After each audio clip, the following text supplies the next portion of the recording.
كده ما تفتحليش بس. اقفل كده. شوف لنا دول يا ابني كده يساووا كام؟ 2 كيلو يا حاج 30 جنيه.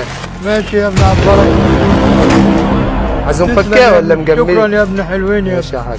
حلوين. بس تحال. انت عندك ايه هنا كده؟ وريني كده يا ابني. عايز يا ابوك.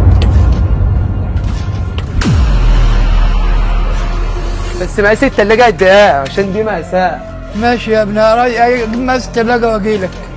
ماشي يا ماشي يا ابني.